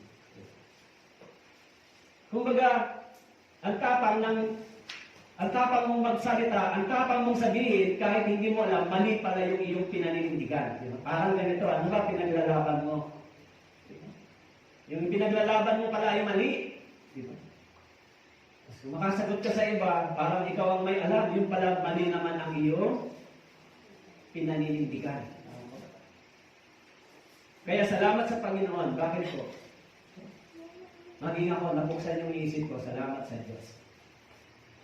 So, ano man ang ating gawin para sa Panginoon, yan ay hindi masasayang. Hindi masasayang. Individually, yung bawat isa sa atin ay tatayo sa harapan ng Diyos. Tatayo. Kaya isipin natin mabuti yung ganitong bagay. Kaya sabi po doon sa Unang Hari, chapter 8, verse 39,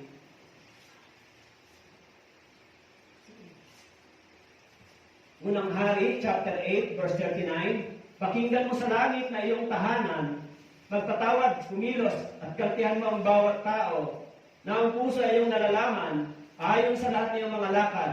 Sapagkat ikaw lamang ang nakakaalam ng mga puso ng lahat ng mga anak ng mga tao. Awit, chapter 8, verse 39, upang sila'y matakot sa iyo sa lahat ng araw ng kanilang buhay, sa lupain na iyong ibinigay sa aming mga ninuno. Pakinggan mo sa langit na iyong tahanan. Magpatawad, kumilos at gantihan mo ang bawat tao na ang puso ay iyong nalalaman ayon sa lahat ng mga lakad, sapagkat ikaw lamang ang nakakaalam ng mga puso ng lahat ng mga anak ng mga tao.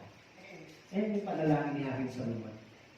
Panginoon, pakinggan mo sa langit, magpatawad ka, kumilos ka, gantihan mo ang bawat tao na ang puso ay iyong nalalaman. Alam ng Diyos kung anong puso natin. Kaya may mga kabataang Kristiyano, kailangan yung puso natin ay hindi emosyonal sa mga bagay na nandito sa sanlibutan.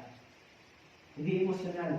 Kailangan yung puso natin ay nakakakilala ng salita ng Diyos, nakakakilala ng mabuti at masama ng salita ng Diyos. Kasi kadalasan, di ba, yung puso ang dumadaya sa tao. Kadalasan, maaga silang nadidisip ng kanilang emosyon. Kaya sabi dito, ang Diyos ay nakakaalam kung ano ang puso at laman ng tao. Kaya mga brothers and sisters, sino pong Diyos yan? Yan yung Diyos na ating nakilala. Yan din yung Diyos na ating sinasamba at kinikilala ngayon. Kaya alam ng Diyos kung ano ang ating kailangan. Alam ng Diyos kung anong kailangan nyo. Alam ng Diyos kung ano ang kalagayan po ninyo. Alam ng Diyos kung ano ang gusto natin. Alam ng Diyos. Kung meron man tayong inihingi at pinapanalangin sa Diyos, alam ng Diyos. Pero kung tayo ay lumalapit, humihingi sa Diyos, na alam ng Diyos, pero hindi tayo sumusunod sa Kanya, wala po kayong matatanggap. Ang gusto lang natin marinig ng Diyos, yung gusto niya, yung gusto natin. Yung gusto lang natin, masabi natin at marinig ng Diyos yung gusto natin. Pero hindi natin gustong malaman ano naman ang gusto ng Diyos para sa akin. Kaya kung gano'n, hindi nyo po hahanapin yan, hindi po ninyo matatanggap ang sagot. Kailangan hanapin natin anong gusto ng Diyos para sa akin. Para yung gusto ko naman ay masabi ko para sa Diyos. Kaya alam ng Diyos kung ano kailangan natin. Okay? Kaya sabi po ron sa Job chapter 34, verse 11. Job chapter 34, verse 11. Job chapter 34, verse 11.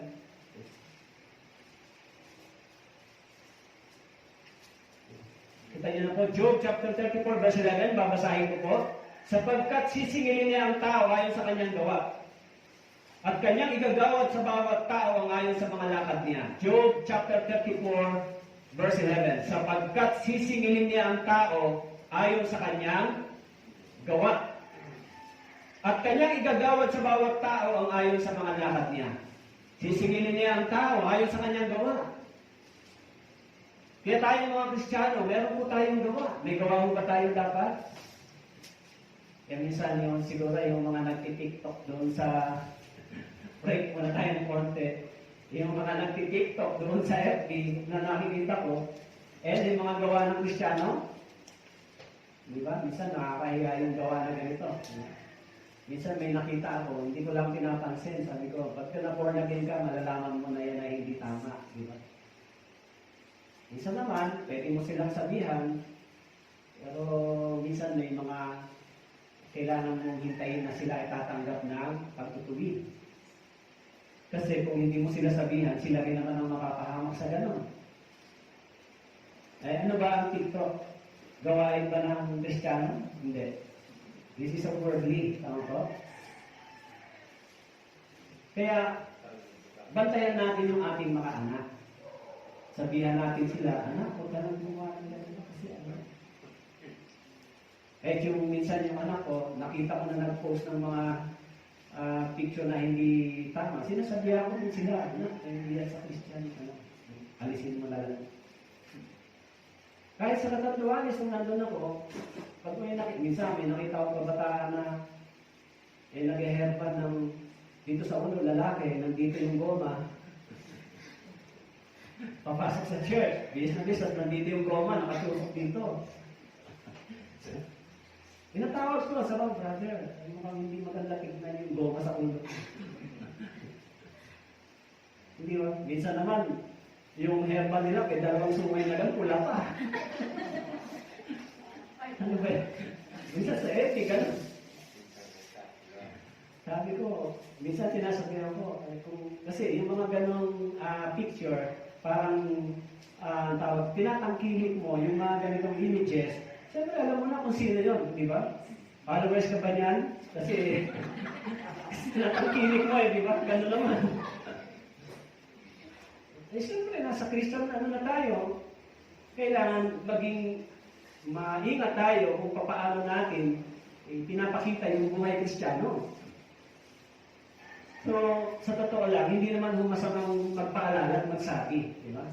Pero, hindi talaga maganda tingnan, di ba? Kahit nasa church, o nung meron dumadalo na bakla, pero nananamit ng babae, sinakausap ko, pinasabihan ko, tatanungin ko, sa papatawag niya, meron akong office doon, marami akong office doon eh.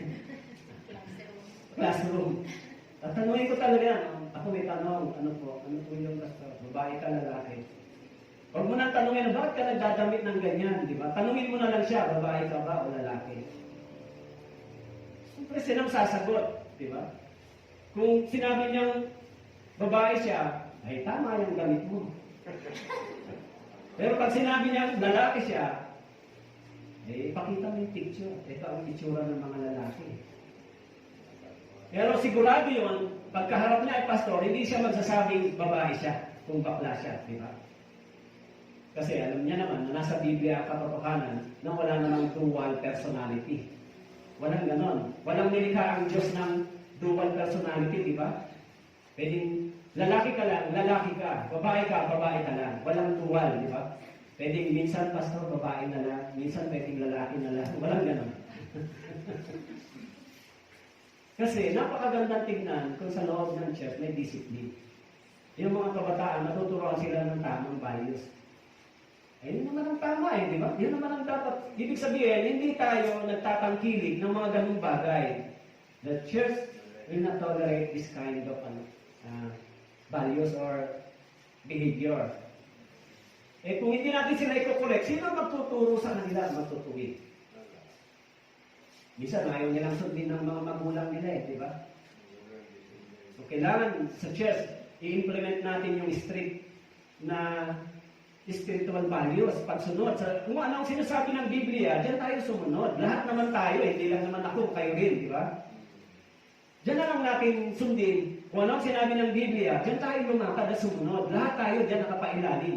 Hindi ho nagtuturo ako sa inyo na kayo lang ang dapat na sumunod at magpailalim. Hindi ho, ako rin kailangan. Lahat tayo.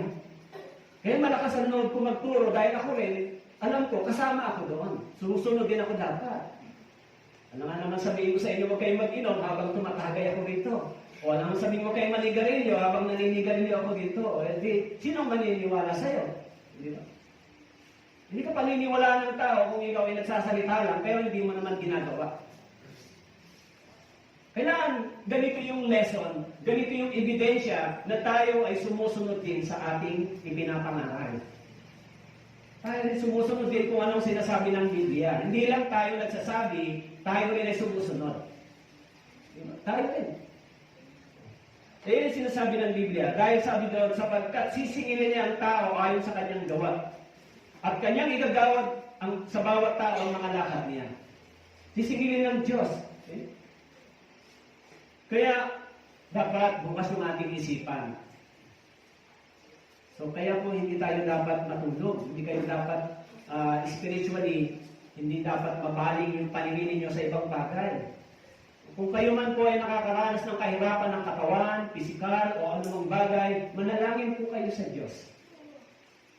Tutulungan tayo ng Diyos. Huwag lang tayong umiwalay sa Kanya. Kasi, yan ang Diyos hindi naman nakakalimot sa atin eh, di ba? Nakakalimot ba ang Diyos sa atin? Nalimutan ba tayo ng Diyos? Hindi tayo nalilimutan. Hindi katulad ng mga tatay sa lupa, minsan, kinakalimutan nila yung tungkulin nila sa mga anak nila. Pero ang Diyos hindi po. Once na tayo ay nagkaroon ng relasyon sa Diyos, hindi tayo nawawalay sa isip at paningin ng Diyos. Lagi siyang nakasubaybay sa atin. Kaya nga sinabi ron, tayo ay tinitignan. Ang Diyos ay nakatingin sa bawat tao dito sa lupa. Eh, huwag po kayong mag-alala. Huwag po kayong masyadong pumayag na dalawin kayo ng maraming alalahanin. Huwag kayong masyadong pumayag na alipinin kayo ng mga problema, karamdaman. Huwag kayong masyadong mag-focus dito. Kasi pag dito napaling ang inyong isip, babagsak ang inyong pananampalataya sa Diyos. Sa Mateo chapter 16 verse 27,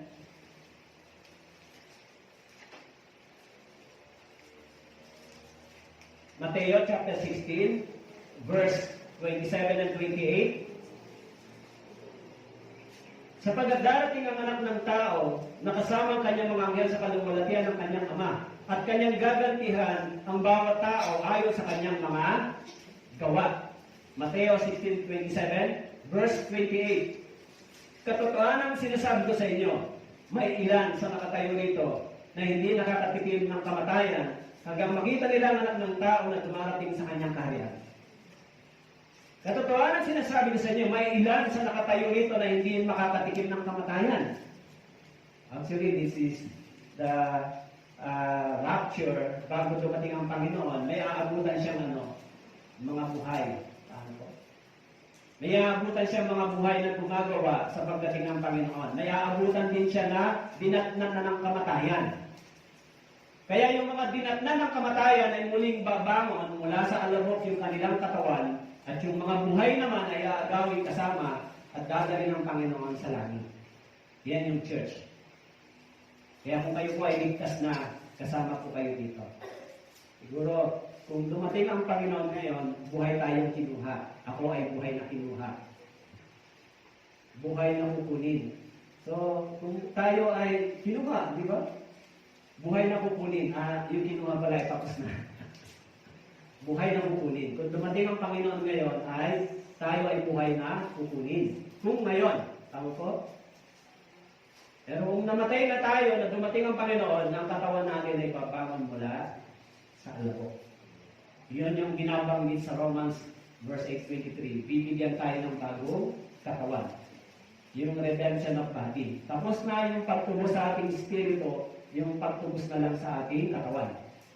Kasi tulad ng sinabi ko sa inyo, lahat ng katawan mamamatay muna bago magkaroon ng bagong katawan. Kaya kung meron tayong katawan ngayon, hindi pa ito perfecto o hindi pa ito permanent. Mamamatay pa ito dahil sa sakit, sa kahirapan, di ba? Pero pag namatay ito, bibigyan ito ng Diyos ng bagong katawan. Kaya kahit anong alaga natin sa ating katawan ngayon, magkakasakit pa rin, tama po? Mamamatay pa rin. Pero pagdating ng Panginoon, ang katawang ito ay babaguhin at bibigyan ng bagong katawan. Kaya nga sinabi ron, yung katawang ito ay gamitin natin para sa mga mabubuting bagay na gawain para sa Diyos. So ano ba yung mga gawa ng hindi ligtas? Merong dalawang focus yung hindi ligtas. Una, yung makasanlibutang gawain at yung makalangit na gawain. Kaya, yung ating gawain ay nakahati sa dalawa. Sabi sa Mateo chapter 6 verse 32, sapagkat hinahanap ng mga hintil ang lahat ng mga bagay nito. At batid ng inyong Ama sa langit na kailangan ninyong lahat ng mga ito, mga bagay nito. Ngunit, hanapin muna ninyo ang kanyang kaharian at ang kanyang katuwiran. At ang lahat ng mga bagay nito ay pawang itaragtag sa inyo. Verse 33, sabi diyan, hanapin muna ninyo ang kaharian ng Diyos. Unahin yung kaharian ng Diyos. First, seek the will of God. Hanapin muna natin yung kaharian ng Diyos at sabi ron, saka itaragtag yung mga kulang. Idaragdag sa atin, ano man ang kulang sa atin. Tayo may mga pangangailangan, idaragdag ng Diyos. Kaya sana, yung mga kulang, ay huwag tayong mag-alala. Daragdag ng Diyos kung ano man ang kulang. Unahin natin ang Panginoon. Unahin natin ang Diyos. Kaya sinasabi nun na huwag tayong lumakad katulad sa mga lakad ng mga hintil. Unahin natin ang Diyos. Kaya doon sa 1 Corinthians chapter 6 verse 20, sapagkat kayo binili sa isang halaga, kaya luwalhatiin ninyo ng inyong katawan ng Diyos. Luwalhatiin ninyo ng inyong katawan ng Diyos, itong body. Kayo binili sa halaga, huwag kayong maging alipin ng mga tao. Binili sa isang halaga. Tayo ay binigyan ng Diyos ng katawan ngayon, di ba? Ngayon, gusto nyo maging healthy yung katawan. Alam nyo, yan lang yung lagi kong panalangin sa Diyos. Panginoon, bigyan mo ako ng healthy body kasi mahirap maging missionary mangaral na may problema sa katawan. Kaya kapag may problema sa katawan, mahirap makapokus saan? Sa pagtuturo, pangangaral. Alam niyo ba, yung pagtuturo ay kailangan ikaw ay nagbabasa, kailangan ikaw ay nagsasaliksik, anong ginagamit mo? Di yung katawan mo. Kailangan maayos yung tulog mo para pag nag-aral ka, maayos yung pag-aaral mo. Yung pagtuturo ganito ay hindi madali. Pwede ba tumayo sa inyo ng huwag na lang mag-aral, verse na lang, okay na. So, nakakatakot sa Panginoon yun. Di ba? Kaya yung pag-aaral ng Biblia ay isang napakalaking gawain, napakahalaga. Kasi, hindi lang naman isa ang nakikinig. Kaya ho, dito, medyo yung prayer ko, magpadala ang Diyos ng mga manpower. Magpadala ang Diyos ng mga katulong. Kasi busy ako ngayon dito sa pag-improve ng structure. Dahil sa, kung ito lang space na ito, walang vision para dumami ang tao. Saan ilalagay dyan yung mga tao? Yan lang yung space nyo. Pag dumating, wala na.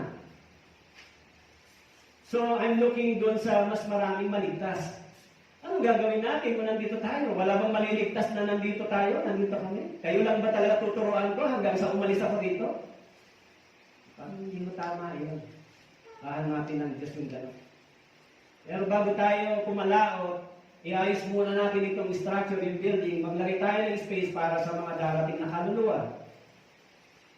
Pagandaan natin yung ganitong gawain. Hindi pwedeng hanggang pagdating ng Panginoon, kayo lang, hindi ba? Hindi pwedeng hanggang umalis ako, kayo lang. Actually, kaya yan inaayos natin. Iniisip ko next year, maaaring mag-focus ako sa evangelism. Mag-focus sa pangangaral sa community, by family. Ngayon, hindi sa tingin ko dahil sa panahon. Mahirap mag-conduct ng mga Bible seminar sa bawat community.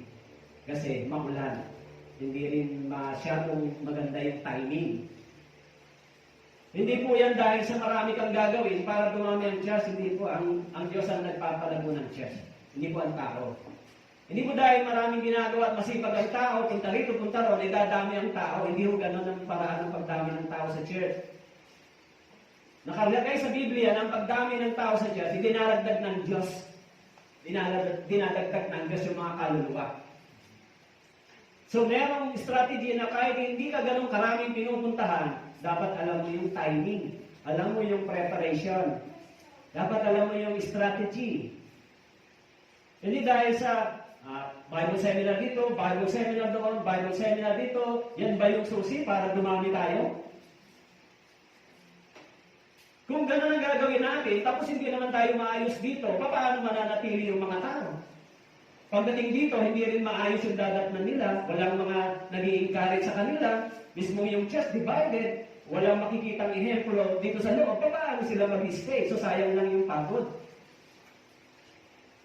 Kailangan muna natin ayusin yung ating fellowship, yung church, mga brothers and sisters. Kailangan mo nang ayusin, kailangan mo nang iayos yung lugar, kailangan mo nang meron tayong magandang fellowship, meron tayong pagkakaisa. So kung makita nila yon, maaaring sabihin nila, ito nga yung church. Pero kung pumunta sila dito, at mismo tayo ay hindi magkaisa at magkasundo, sino ang mananatili dito? Siguro yung mga matitibay lang. Sabi nila, bakit dito kami? Dito lang. Pero yung ganong katwiran, pagharap niyo sa Panginoon, papaano? Masasabi niyo ba yun sa Panginoon? Kasi kami naman nauna dito Hindi po yun ang pwedeng maging reason sa church. Kung mas nauna kayo, mas malaki ang inyong responsibility. Mas malaki ang pananagutan niyo sa Diyos. Yun ang mas malaking responsibility ninyo na dapat meron naging bunga dahil sa inyo. So yung mga bago, hindi pa ganon. Pero yung mga matatagal na, paano? Meron na ba kayong kaluluwang na akay sa Panginoon? May bunga na ba kayo? Hindi ba yan nahanapin ng Diyos sa inyo? Wala bang pagtatanong ang Diyos? Hindi ba niya tatanungin ano ang naging bunga ng kaligtasan?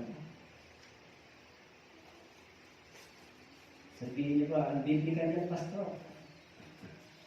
Nakasulat po yan sa Biblia. Kaya mga brothers and sisters, pag-isipan niyo po mabuti. Kaya ngayon, nagagawa tayo dito, in-expand yan, kasi I'm planning na next year na lang ako magpo-concentrate sa labas. Kasi itong year na to, magpo-focus ako sa inyo sa pagtuturo. Of course, in Bible seminar, minsan dito muna sa church. Siguro, pag natapos itong structure, naayos na yan, magpa-Bible seminar ulit dito sa church. Dito muna. Kasi sa ngayon yung panahon, medyo unstable. Yung mga venue, mahirap hanapin sa ngayon. Pero pagpasok ng summer, umayos na panahon, magsisimula po ng Bible seminar sa bawat lugar. Pinapanaw ko na po yan next year. Sa tingin ko maayos-ayos na. Kasi hindi mo pwedeng pagsabay-sabayin lahat. Hindi pwedeng pagsabay-sabayin, mag-develop ka ng structure, magba-Bible seminar ka sa labas, mag-aaral ka ng sermon, magba-Bible study ka, mahirap mo gawin yan. Kasi alam niyo po kung bakit hindi mo makukuha yung quality ng words pag ano. Yung maayos na pagtuturo, maapektuhan. Mas mahalaga yung pagtuturo ng Biblia sa ganitong sistema kaysa ibang bagay. Kaya kailangan part by part lang. Yung Sunday, mahalaga po ito. Kaya minsan, nung Sunday ay itinigil ko dahil once a week lang kayo pupunta rito, 2 hours yung ibinigay ninyo. Kailangan yung panahon na yan, masulit natin sa salita ng Diyos. Yung iba sa inyo, 1 week ay wala dito, Sunday lang pupunta. So kailangan, pag nagbigay kayo ng oras, kailangan makasulit tayo, makapag-aral tayo, makapakinig tayo ng maayos quality sa harapan ng salita ng Diyos. Kailangan po yun. Bakit po? Kasi 2 hours lang, maiksi po talaga yan. Hindi yan mahaba. 1.5 hours is maiksi, di ba? Maiksi po yan. Para sa pangangailangang spiritual. Kaya pagpunta niyo po dito, dapat pag Sunday, makapag-focus tayo ng pag-aaral, pagtuturo. Bakit po? Kasi yan lang yung panahon na makakapag-concentrate tayo. Kaya tayo ay mayroong mahalagang gawain na inihandog. Gawain na dapat matapos. So, okay, doon na lang ako sa last. Medyo mahaba yung topic na yun. Meron pa akong 10 minutes. Tatalakayin mo na lang yung sacrifice kasi 5 yan So, ito na lang sacrifice, the last part. Okay? Kaya sa Romans chapter 12, binabanggit doon, verse 1 and 2, kaya nga mga kapatid, sinasabi ko sa inyo, alang-alang sa kahabagan ng Diyos na inyong ialay ang inyong mga katawan na isang handog na buhay, banal na kasiya siya sa Diyos, na siya ninyong makatwirang paglilingkod. Huwag ninyong tularan ng sanlibutan ito, kundi magbago kayo sa pamamagitan ng pagbabago ng inyong pag-iisip, upang mapatunayan ninyo kung alin ang mabuti, kasiyasiya at lubos na kalooban ng Diyos. Isinasamo ko sa inyo, alang-alang sa kahabagan ng Diyos, na inyong ialay ang inyong mga katawan, na isang handog na buhay. Okay? Ialay ang inyong mga katawan. Tama po. Kaya ho, pag tinanong tayo, anong mahalaga? Katawan o pera? Ay, mas mahalaga ang pera. Okay. May pera ka na, ang katawan mo naman ay wala. Hindi mo rin magagamit. Kaya ang sinabi rito, hindi sinabing ialay nyo ang inyong mga pera at kayamanan. Sinabi rito, unahin mo muna yung katawan. Bakit po? Sapagat yung katawan ang ginagamit natin sa pagsisilbi sa Diyos. Ano ang bunga ng ating katawan? Kasama yon sa iniaalay natin sa Diyos. Tama po? Ano ang bunga ng ating katawan? Yung mga iba nasa trabaho, yung bunga ng katawan nila, nagbibigay sila sa church. Tama po? Kaya yung katawan natin ay nauna natin ibigay sa Panginoon. Oh Lord, gamitin ko itong katawan para sa iyo. Kaya, yan yung binabanggit ni Paul. Ialay ninyo yung inyong katawan, isang handog na buhay at banal. Yung gawain ng mga may kinalaman sa kabanalan ay gawain ng ating katawan. Huwag ninyong tularan ng sanlibutan ito. Ano bang gawain ng sanlibutan ito? Yung katawan at lakas nila, inuubos nila para sa sarili nilang pakinabang. Ginagawa nila yon para sa treasure lang ng kanilang katawan. Pero hindi para sa kaluwalhatian ng ating Diyos. Kaya nga sabi ko nga po sa inyo, kung tayo ay pumupunta sa mga imbitasyon para sa mga gawain pang makasanlibutan, so hindi tayo dapat tumanggi o hindi tayo dapat magpaliban para sa gawain ng Diyos. Tama po? Kasi binibigay natin yung katawan natin sa ibang bagay na makasanlibutan, yung oras, pero bakit hindi natin ibibigay yung oras at katawan natin para sa Diyos? Pwede nyo bang sabihin, ay para sa Diyos lang naman yan eh, pwede ko nang ipagpalitan yan. Kung gano'n, nagpapalit tayo ng Diyos-Diyosan. Mas iniisip natin na baka mas importante ba yan? Hindi. Mas importante natin yung para sa Diyos. Pwede tayong tumanggi sa mga bagay na sa sanlibutan, pero wag lang tayong tumanggi sa Panginoon. Lalo na yung spiritual na pangangailangan po ninyo. Pag Sunday, mahalaga yung Sunday. Tama po? Hindi ba importante yung Sunday service? Mahalaga po ito para sa inyo. Kasi kung hindi yan mahalaga para sa inyo, kung hindi po kayo pumupunta ng Sunday, hindi kayo pumupunta ng gawain ng Diyos, hindi po nawawalan ang Panginoon. Hindi rin kami nawawalan. Hindi ako nawawalan. Sino ang nawawalan po? Kayo mismo. Kung hindi nyo pinahalagahan yung ganitong bagay, kayo mismo ang mawawalan, hindi naman ang church. At yung mga nawawalang bagay para sa inyo ay ano po? Pinakamahalaga sa paningin ng Diyos. Pero sa paningin ng tao ay hindi. Sa paningin ng tao, hindi yan mahalaga. Pero sa paningin ng Diyos, mahalaga yan. Kaya mabinanggit sa Bible na sa Hebreo chapter 10 verse 25, huwag niyong kaligtaan ang mga pagtitipon. Huwag niyong kaligtaan ang mga pagtitipon. So kung sinabing gano'n, ibig sabihin, mahalaga ito para sa akin. Diba? Yung pagtitipon ay napakahalaga para sa akin. Kaya tayong lahat ay tatanggap ng mga bagay nito. Okay, isang verse na lang tungkol sa gantimpala. Isaiah chapter 40 verse 10.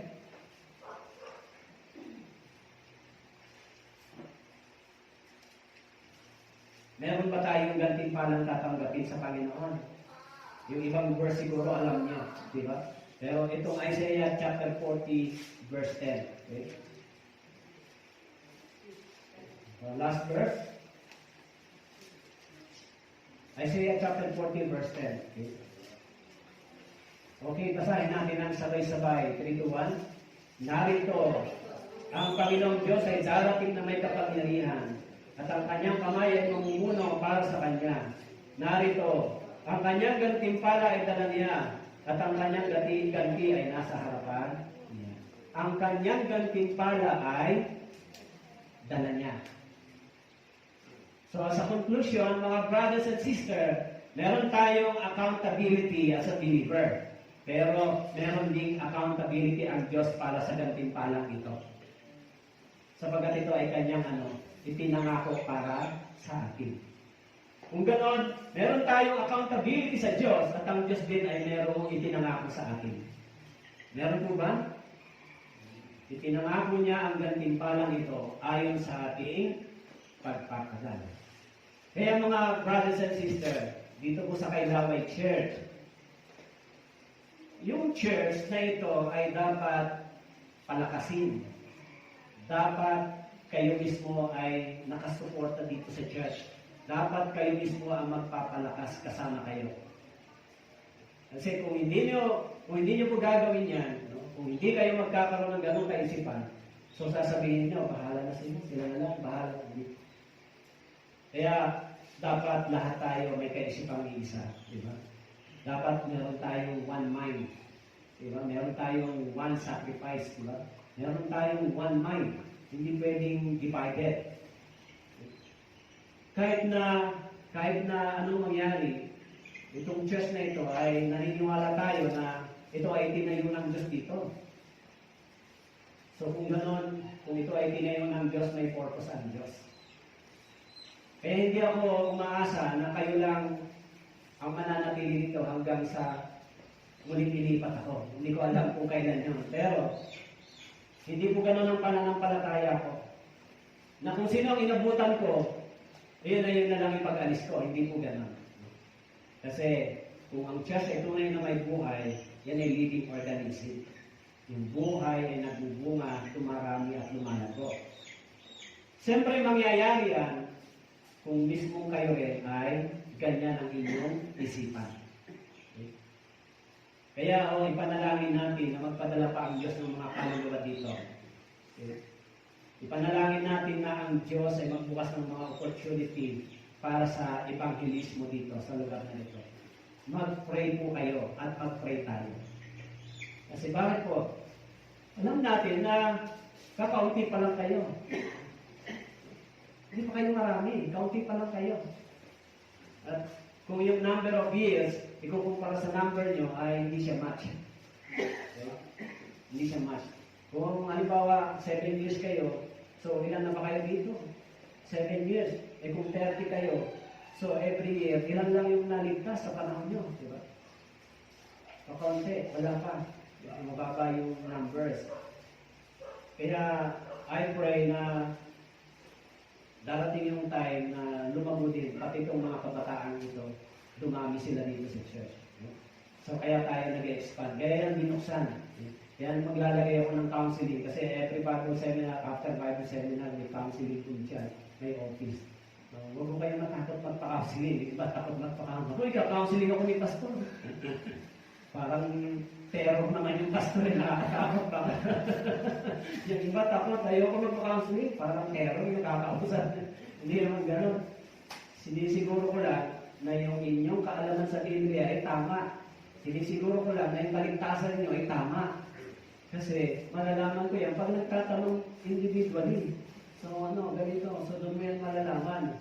Kasi hindi mo tinanong yan isa-isa. Baka akala mo ligtas na yung kalamali kayong pagkaunawa. So kaya maglalagay ng office. So mamaya after service, meron po tayong labor of love. Kaya sinabihan ko si Brother Bong.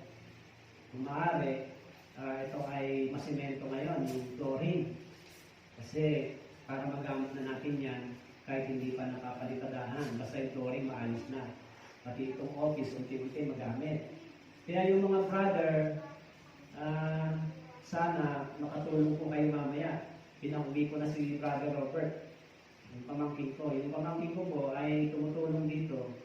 Pinatulong ko siya kasi kailangan yung mabilisan na trabaho dito. Pero ngayon, kung kaya niyo pa ho, kasi parang puro sino nakikita ko nandito, ilang kabataan, ay kung kaya niyo pang magtulong-tulong, tumulong na lang po, tulong-tulong tayo, para ito matapos.